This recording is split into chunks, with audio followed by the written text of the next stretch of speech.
Hola, mi nombre es Ángel García Banch, economista y creyente venezolano. ¿Por qué aclaro creyente? Porque los creyentes estamos obligados a decir la verdad. Es decir, yo como profesional estoy obligado y como creyente espiritualmente también lo estoy, de decir la verdad. Y la verdad es que lo que está detrás del halving, hoy es el día del halving de Bitcoin, no es sino una idiotez. Es un fraude. Y lo voy a explicar sencillamente para que lo entiendas.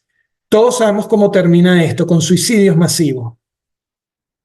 La idiotez siempre ha estado, siempre estará. Recuerden 1600 en Países Bajos, con los tulipanes. Ya lo voy a explicar más adelante.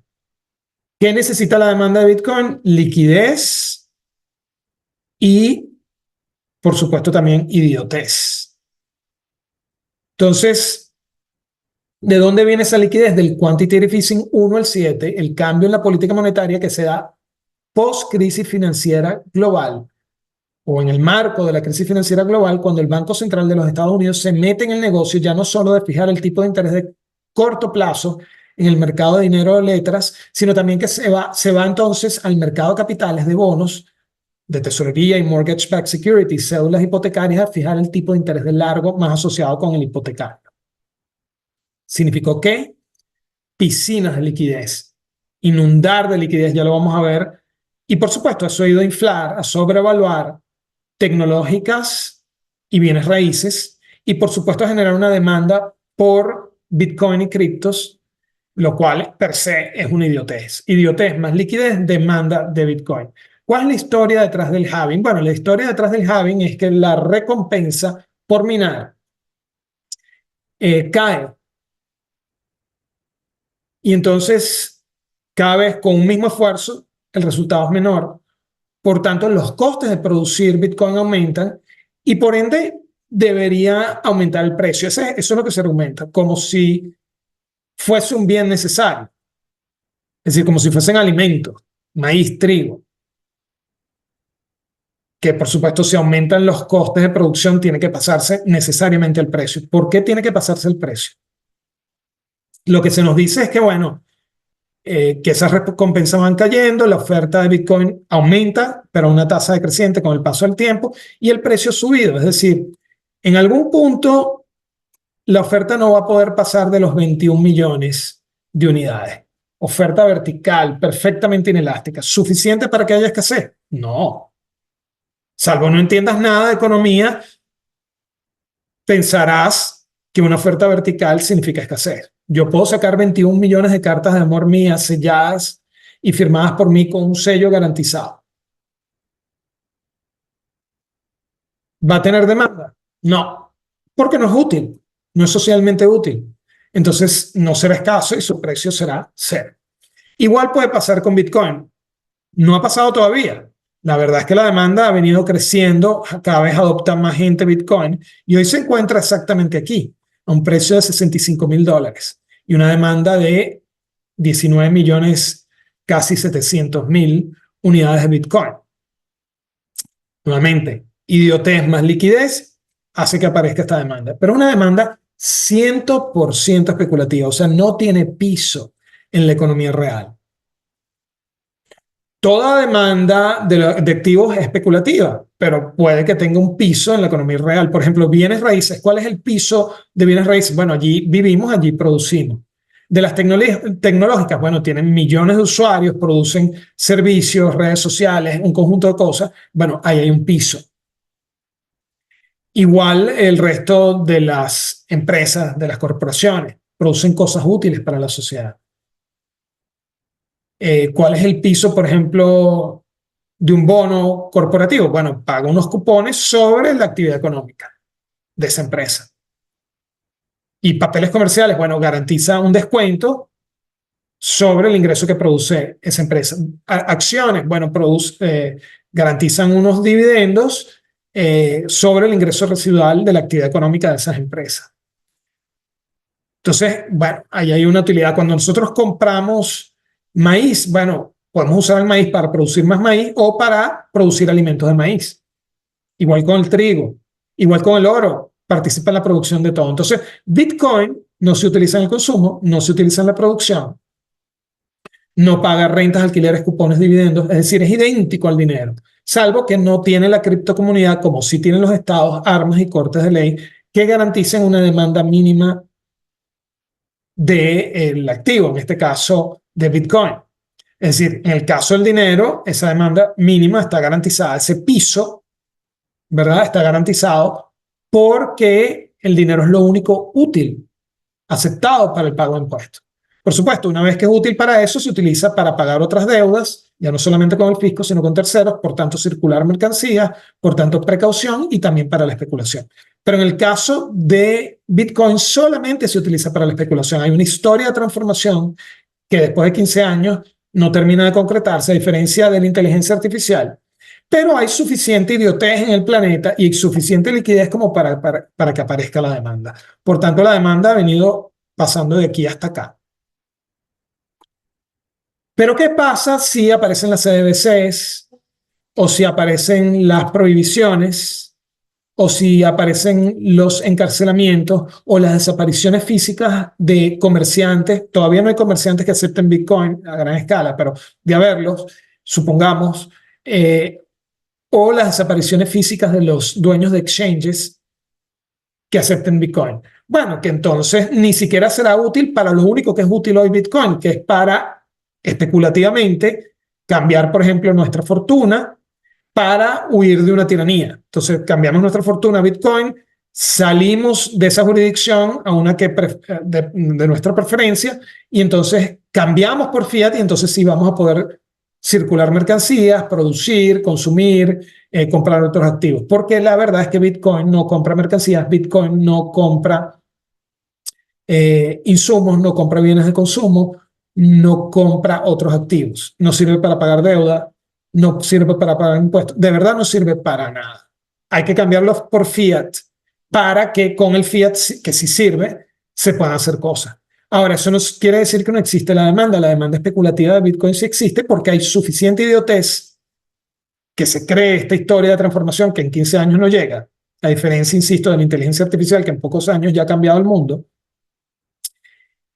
y hay suficiente liquidez. Pero ¿qué pasa si cambia las preferencias por la liquidez? O sea, porque todas estas piscinas de quantitative easing han ido a sobrevaluar bienes raíces y tecnológicas y a explicar la demanda de cripto, de Bitcoin.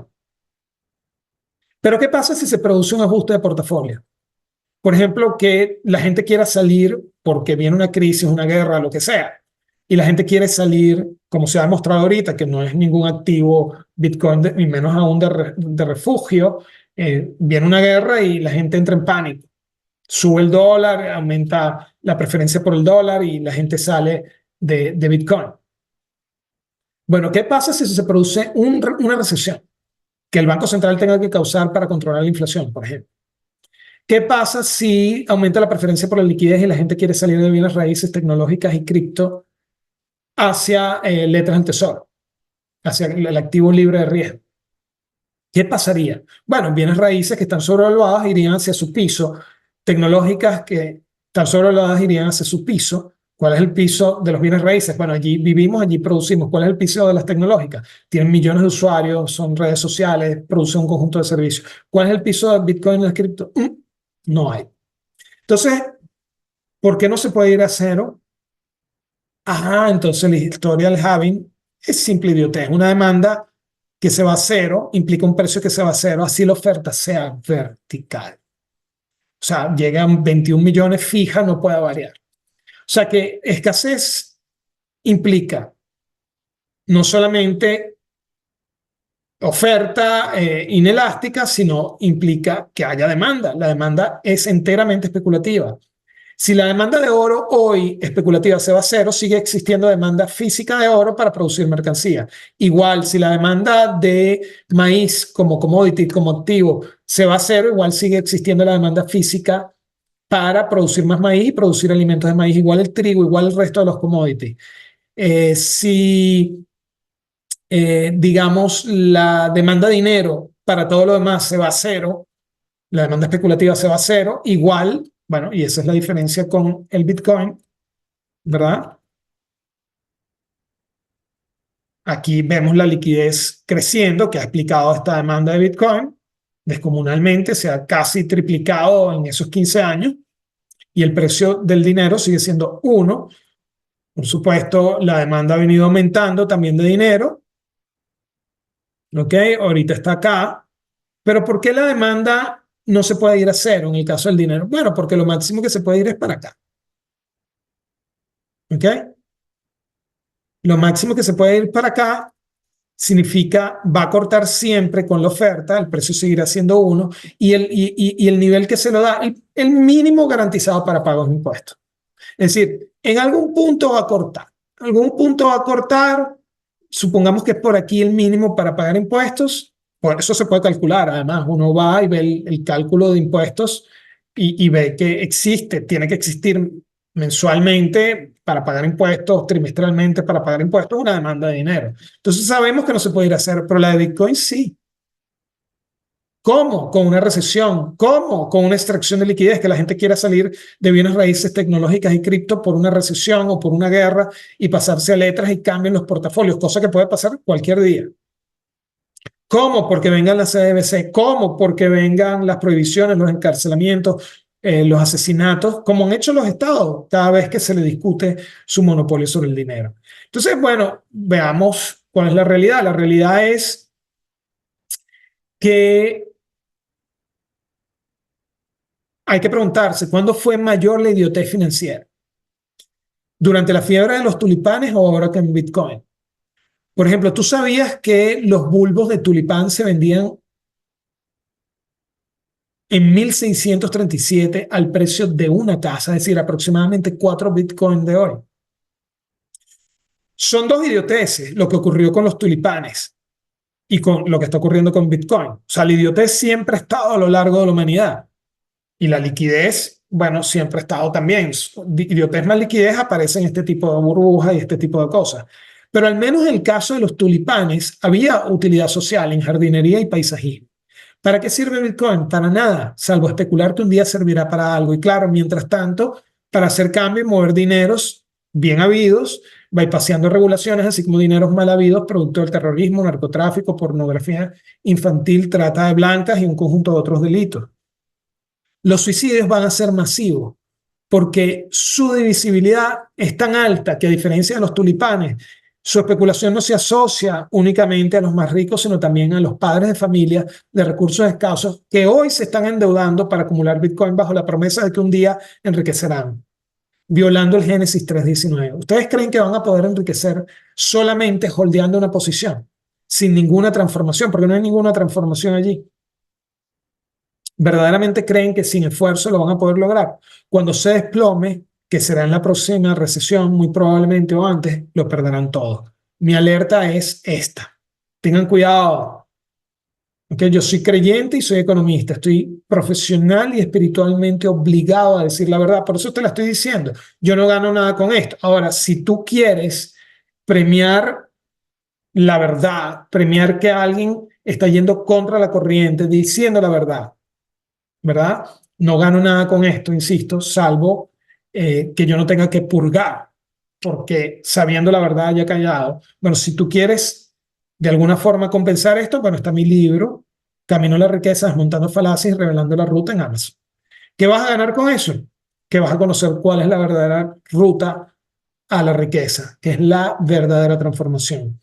Así como el interés es el pago que hace la sociedad por la espera, por el sacrificio del consumo y el retorno diferencial es el pago que hace la sociedad por ya no solamente sacrificar consumo, sino liquidez y meter en el portafolio ya no solamente activos líquidos, sino activos y líquidos. Bueno, el enriquecimiento es el pago que hace la sociedad por la transformación. Uno puede llegar a una transformación tarde, por ejemplo, a la transformación que significó la creación de las redes sociales, de Facebook, de Amazon, de Google, de los marketplaces online y de los buscadores. Uno puede llegar tarde como consumidor o como rista, es decir, comprando su producto o sus títulos, papeles comerciales, bonos, acciones.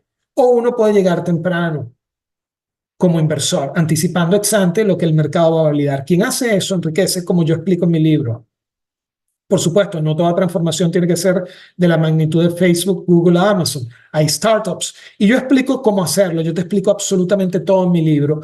Y en mi sitio, que también voy a dejar en la descripción de este video junto con el enlace a mi libro en Amazon, en mi sitio de finanzas y emprendimiento, permito nivelar el conocimiento entre tú y yo para que vayamos a un proceso de enriquecimiento, para que vayamos a un proceso de mentorías, de asesorías, etcétera. Ahí tengo un programa de módulos asociados a Camino a la Riqueza. Nuevamente, mi nombre es Ángel García Banch, soy economista y creyente, por tanto estoy obligado a decirte la verdad.